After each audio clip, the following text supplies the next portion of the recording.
उपसंहार। हमारे अस्तित्व की गहराइयों के भीतर एक गहरा संघर्ष छिड़ा हुआ है, एक गृहयुद्ध जैसा कुछ जिससे कोई व्यक्ति अछूता नहीं है। हमारी आत्मा के एक हिस्से अड़ियल दक्षिण ने हमारी आत्मा के दूसरे हिस्से उत्तर के खिलाफ विद्रोह छेड़ रखा है। यह सतत संघर्ष हमारे अस्तित्व के ताने बाने में गुथा हुआ है। Martin Luther king junior. यदि आप इसे अभी भी पढ़ रहे हैं तो आप रास्ते की सभी बाधाओं और चुनौतियों को पार करते हुए संपूर्ण पुस्तक को पढ़ने में कामयाब रहे हैं। शुरू में मुझे डर था कि हर कोई इस मुकाम तक नहीं पहुंच पाएगा। यदि पूरी ईमानदारी से कहूं तो मैं खुद पूरी तरह से आश्वस्त नहीं था कि मैं खुद कभी इस मुकाम पर पहुंच पाऊंगा। अब आपको कैसा लग रहा है? आप थका हुआ महसूस कर रहे हैं, भ्रमित महसूस कर रहे हैं, या आपका मन मस्तिष्क स्वतंत्रता के एहसास से भर गए हैं? अपने खुद के ईगो का सामना करना कोई आसान काम नहीं है। पहले हमें यह बात स्वीकार करनी होगी कि हमारे अपने खुद के ईगो का सामना करना कोई आसान काम नहीं है। पहले हमें यह बात स्वीकार करनी होगी कि हमारे भीतर ईगो मौजूद हो सकता है। फिर हमें पूरी ईमानदारी के साथ इसकी जांच पड़ताल करनी होगी और इसका विश्लेषण करना होगा।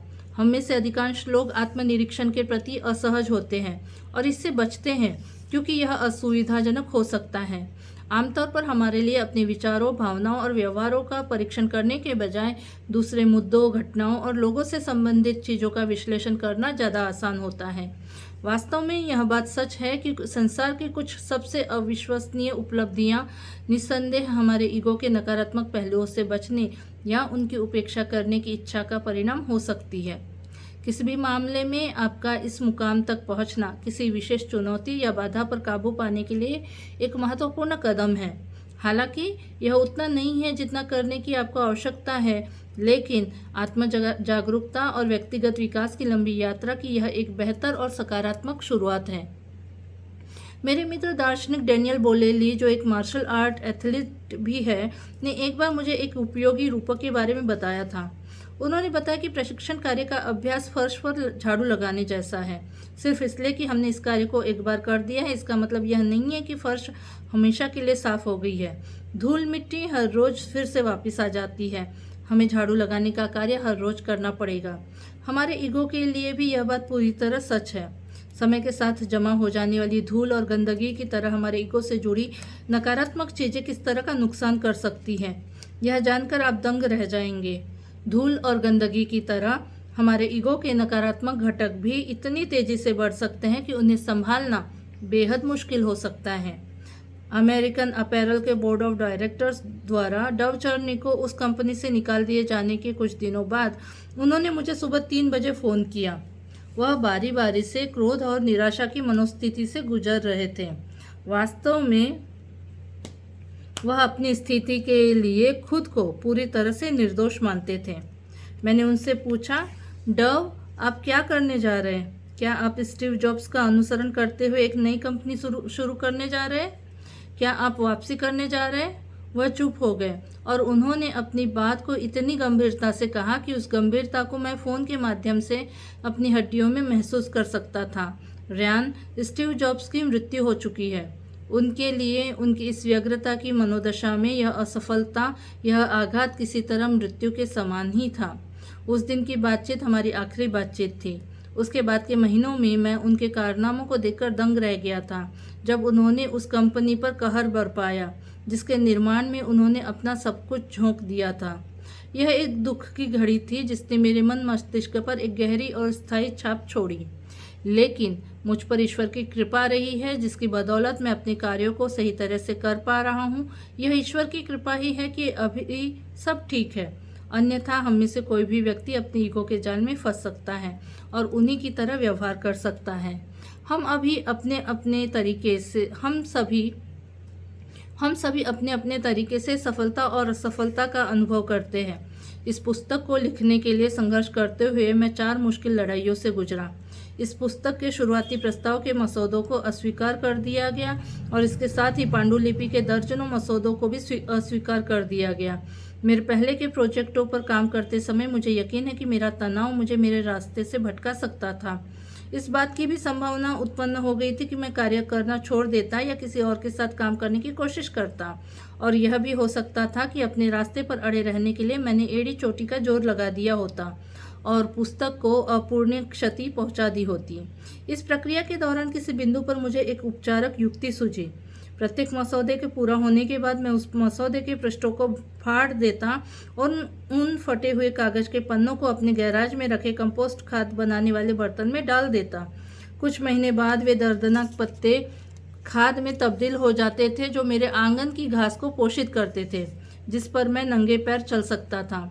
यह प्रक्रिया उस विशाल प्रकृति में चलने वाले जीवन मृत्यु के सतत चक्र के साथ हमारे वास्तविक और ठोस संबंध से हमें अवगत कराती है। इसे देखकर मैं समझ सकता हूँ कि जब मेरा काम पूरा हो जाएगा तो मेरे साथ भी यही प्रक्रिया होने वाली है। जब मेरी मृत्यु हो जाएगी तो प्रकृति मेरे शरीर को विघटित करके मिट्टी में मिला देगी, जिससे वह पौष्टिक मिट्टी नवजीवन को पोषित कर सके। जब मैं आपके द्वारा अभी अभी पढ़े गए पृष्ठों में मौजूद विचारों के बारे में लिख रहा था और उन पर विचार कर रहा था, तो मैं एक एहसास से गुजरा जो बहुत ज़्यादा मुक्तिदायक था।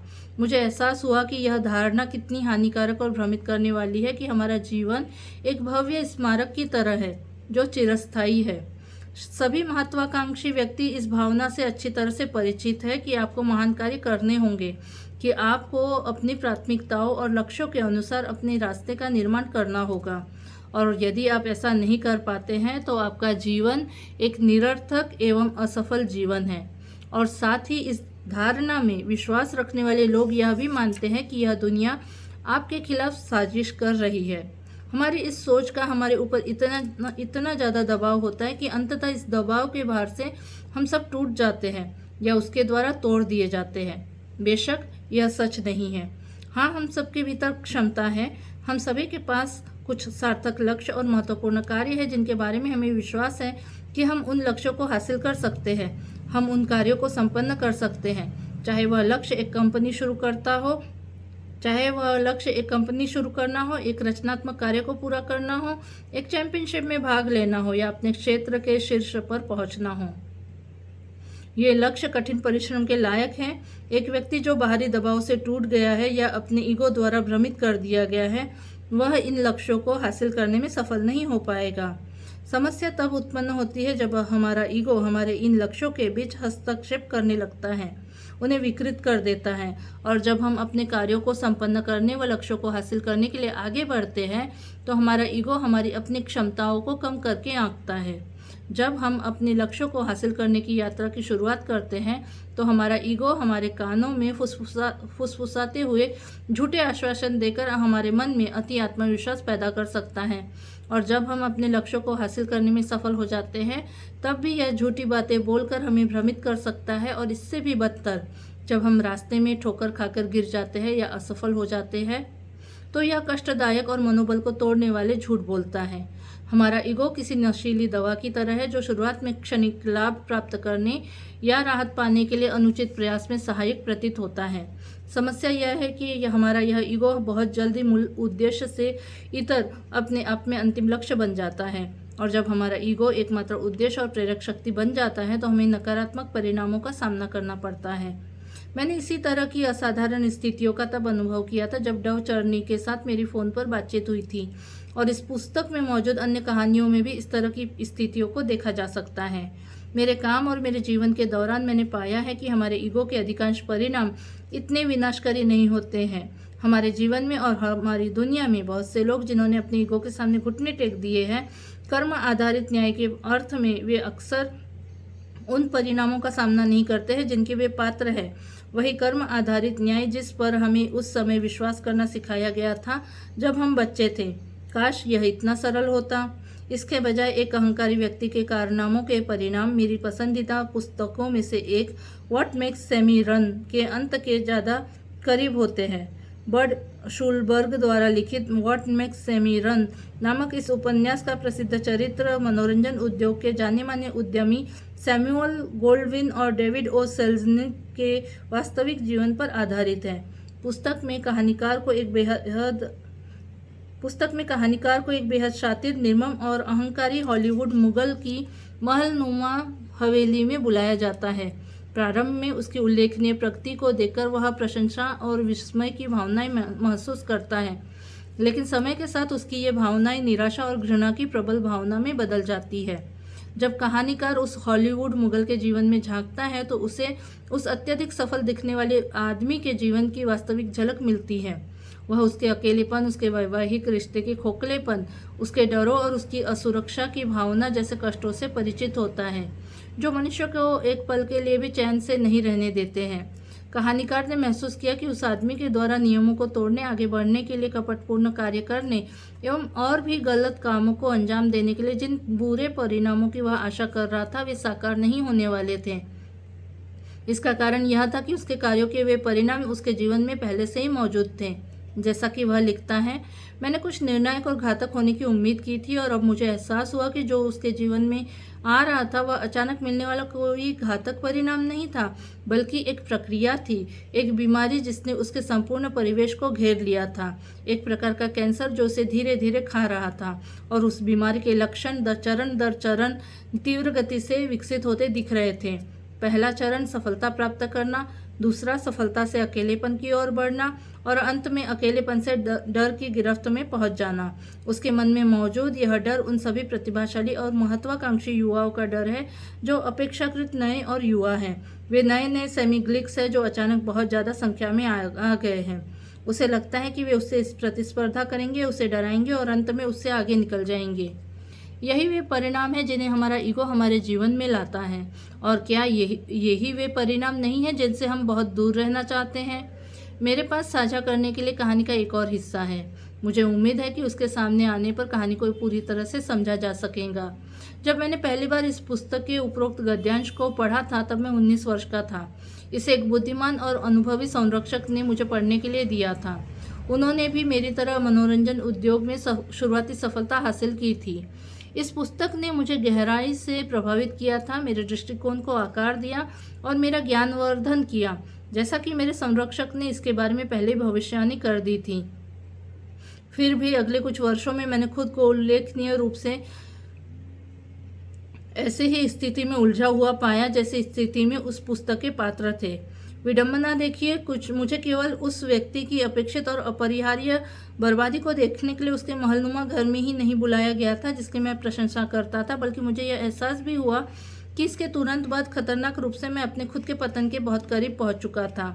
मुझे पता है कि इस पैराग्राफ ने मुझे बहुत गहराई से प्रभावित किया है, क्योंकि जब मैं इस उपसंहार के लिए इसे टाइप करने के लिए गया तो मैंने इसकी एक मूल प्रति को मेरे पुराने नोट्स के संग्रह में अपनी खुद की लिखावट में पाया, जिसे मैंने वर्षों पहले तब लिखा था जब मैंने पहली बार इस पुस्तक को पढ़ा था। इस संसार में अपनी यात्रा प्रारंभ करने से ठीक पहले मेरे द्वारा लिखे गए इस नोट में मैंने इस पैराग्राफ पर अपनी प्रतिक्रिया को विस्तारपूर्वक लिखा था। निसंदेह मैंने शूलबर्ग के शब्दों को बौद्धिक रूप से यहाँ तक कि भावनात्मक रूप से भी स्पष्ट रूप से समझ लिया था, लेकिन फिर भी मैंने गलत चुनाव किए। मैंने केवल एक बार झाड़ू लगाया और सोचा कि यह काफ़ी होगा। पहली बार इस पैराग्राफ को पढ़ने और इसके बारे में अपने विचारों को लिखित रूप में व्यक्त करने के 10 साल बाद इसकी विषय वस्तु पर एक बार फिर से विचार करने के लिए मैं पूरी तरह तैयार था। इस पैराग्राफ के वे सबक मेरी आज की समस्याओं और चुनौतियों से निपटने के लिए आज भी उतने ही उपयोगी और प्रासंगिक थे जितने एक दशक पहले थे। बिस्मार्क का एक उदाहरण है जिसमें उन्होंने कहा है, दरअसल अपने अनुभव से तो कोई मूर्ख भी सीख सकता है, वास्तविक चुनौती तो अन्य लोगों के अनुभव से सीखने में निहित है।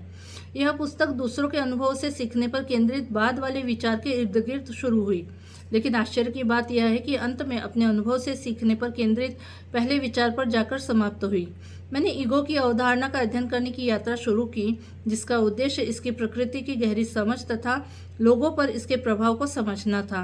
परंतु इस विषय की गहन पड़ताल करते समय अनायास ही मुझे अपने खुद के ईगो का सामना करना पड़ गया, और इसके साथ ही मैं उन लोगों के ईगो से भी परिचित हुआ जिनको मैं लंबे समय से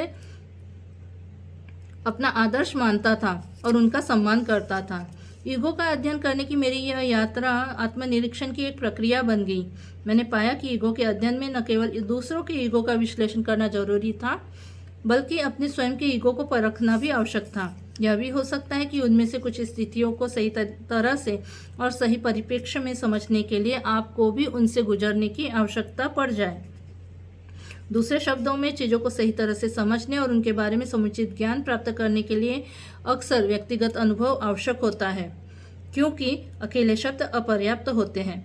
शायद यह प्लूटार्क के विचारों की तरह है कि हम शाब्दिक ज्ञान से चीज़ों के बारे में इतना ज्ञान प्राप्त नहीं कर पाते हैं जितना कि हम चीज़ों के बारे में अपने अनुभव से शाब्दिक ज्ञान प्राप्त कर सकते हैं। जो भी हो, मैं इस पुस्तक को उस केंद्रीय विचार के साथ समाप्त करने का इरादा रखता हूँ जो अब तक चर्चा की गई हर चीज़ का आधार रहा है। बेहतर व्यवसाय, बेहतर एथलीट या बेहतर विजेता बनना प्रशंसनीय है। हमें आर्थिक रूप से बेहतर होने के लिए प्रयास करना चाहिए। हमें एक जानकार और ज्ञानी व्यक्ति बनने के लिए हमेशा प्रयासरत रहना चाहिए। जैसा कि मैंने इस पुस्तक में कई बार कहा है, हमें चाहिए कि हम महान उपलब्धियां हासिल करने के लिए कार्य करें। मैं जानता हूं कि मैंने भी ऐसा किया है, लेकिन ये भी कोई कम प्रभावशाली उपलब्धि नहीं है। एक बेहतर व्यक्ति होना, खुश रहना, संतुलित व्यक्ति होना, संतुष्ट व्यक्ति होना, विनम्र और निस्वार्थ व्यक्ति होना, या और भी बेहतर, इन सभी विशेषताओं के साथ जिंदगी जीने वाला व्यक्ति होना। और जो सबक सबसे ज़्यादा महत्वपूर्ण और स्पष्ट है, लेकिन जिसे सबसे ज़्यादा नज़रअंदाज किया गया है, वह यह कि व्यक्तिगत स्तर पर खुद में निरंतर सुधार करने से पेशेवर के रूप में हम अक्सर सफलता हासिल करते हैं, लेकिन इसका उल्टा शायद ही कभी सच होता है।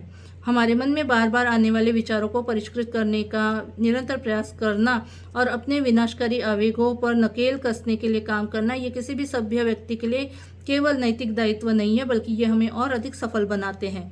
हमारे ये प्रयास हमारे महत्वाकांक्षी लक्ष्यों के रास्ते में आने वाली अत्यंत कठिन और चुनौतीपूर्ण परिस्थितियों से पार पाने में हमारी मदद करते हैं, और हमारे यह प्रयास अपने आप में हमारे लिए सबसे बड़े पुरस्कार भी हैं। तो अब आप ईगो के बारे में लिखी गई इस पुस्तक के अंत में पहुंच चुके हैं। अन्य लोगों के अनुभवों और मेरे अपने अनुभवों के द्वारा ईगो की समस्याओं के बारे में जितना ज़्यादा से ज़्यादा दिखाया जा सकता है, उतना दिखाया जा चुका है। अब क्या बचा है? आपका चुनाव। इस पुस्तक से ग्रहण की गई इस जानकारी के साथ आप क्या करेंगे? केवल अभी नहीं, बल्कि आगे आने वाले आपके संपूर्ण जीवन में, अपने शेष जीवन में हर दिन आप अपने आप को 3 चरणों में से एक में पाएंगे: आकांक्षा, सफलता और असफलता। आप उनमें से प्रत्येक चरण में अपने ईगो द्वारा उत्पन्न चुनौतियों का सामना करेंगे। आप उनमें से प्रत्येक चरण में गलतियां करेंगे। आपको हर दिन, हर मिनट फर्श पर झाड़ू लगानी होगी और आपको फिर से दोबारा झाड़ू लगानी होगी। दूसरे शब्दों में, अपने ईगो को काबू में रखने और प्रबंधित करने के लिए आपको लगातार काम करना होगा, आजीवन।